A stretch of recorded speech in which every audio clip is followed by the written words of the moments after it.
కష్టకాలంలోనే అసలు సత్తా తెలుస్తుందంటారు. అలానే గల్ఫ్ వార్ తెచ్చిపెట్టిన సంక్షోభంతో ఇంధన భద్రత కోసం కొత్త దారులు వెతకాల్సిన పరిస్థితి ఏర్పడింది. ఇలాంటి తరుణంలో అండమాన్ తీరంలో అతిపెద్ద ఆయిల్ గ్యాస్ నిక్షేపాలు బయటపడ్డాయి. దీంతో చమురు ఇంధనం కోసం ఇతర దేశాలపై ఆధారపడే పరిస్థితి కాస్తైనా తగ్గనుంది. అంతేకాదు జాతి ఇంధన భద్రతలో స్వావలంబన దిశగా పెద్ద అడుగు పడినట్లయింది.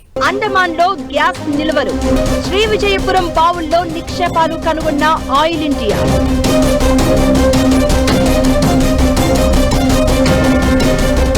గ్యాస్, క్రూడ్ ఆయిల్ దిగుమతి భారం కాస్తైనా తగ్గే ఛాన్స్.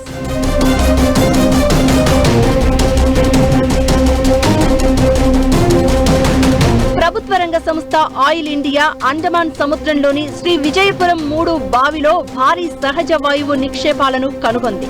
కేంద్ర ప్రభుత్వ సముద్ర మథనం మిషన్ లో భాగమైన ఈ ఆవిష్కరణ దేశ ఇంధన భద్రతకు అత్యంత కీలకం. భవిష్యత్తులో ఇక్కడ వాణిజ్య ఉత్పత్తి ప్రారంభమైతే విదేశాల నుంచి దిగుమతి చేసుకునే ముడి చమురు, గ్యాస్ భారం ఎంతైనా తగ్గనుంది. అండమాన్ సముద్ర గర్భంలో భారీ సహజ వాయువు నిక్షేపాలు బయటపడడం దేశ ఇంధన రంగంలో ఒక పెద్ద సంచలనం. కేంద్ర ప్రభుత్వం ప్రతిష్టాత్మకంగా చేపట్టిన national deep water exploration machine లో భాగంగా ఈ నిల్వలు బయటపడగా ప్రభుత్వ రంగానికి చెందిన ఆయిల్ ఇండియా లిమిటెడ్ ఈ అన్వేషణ చేపట్టింది.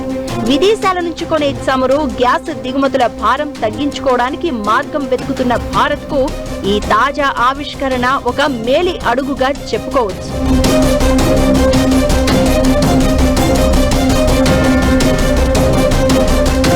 అండమాన్ దీవుల తూర్పు తీరానికి దాదాపు 15 కిలోమీటర్ల దూరంలో 355 మీటర్ల నీటి లోతులో ఉన్న శ్రీ విజయపురం 3 అనే అన్వేషణ బావిలో ఈ సహజ వాయువు లభ్యతను శాస్త్రవేత్తలు ధృవీకరించారు.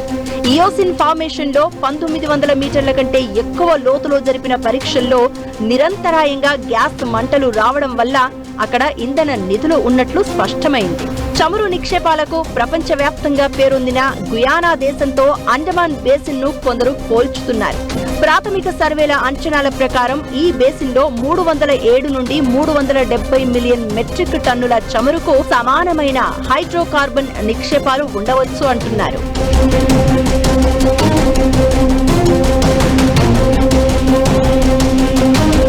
భారతదేశం ప్రస్తుతం తన ముడి చమురు అవసరాల కోసం 85% కంటే ఎక్కువ విదేశీ దిగుమతులపైనే ఆధారపడుతోంది. సహజ వాయువు విషయంలోనూ ఇదే పరిస్థితి. ఒకవేళ అండమాన్ సముద్రంలో కనుగొన్న ఈ వనరులు వాణిజ్యపరంగా లాభదాయకమని తేలితే అంతర్జాతీయ మార్కెట్లో ధరల హెచ్చుతగ్గుల నుంచి కాస్తైనా ఉపశమనం కలుగుతుంది. ఆర్థిక వ్యవస్థకు ఇది పెద్ద బూస్ట్ అవుతుంది.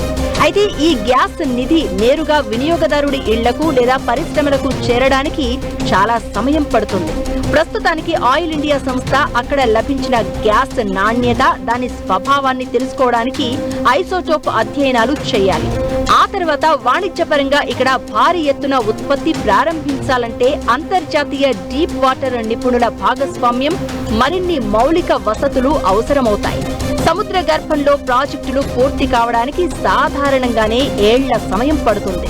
ఈ ఆవిష్కరణ రాత్రికి రాత్రే దేశ ఇంధన చిత్రాన్ని మార్చలేకపోయినా రాబోయే కాలంలో మన గ్యాస్ ఇంధన కష్టాలు తగ్గడానికి బీజం వేసినట్లు భావించాలి.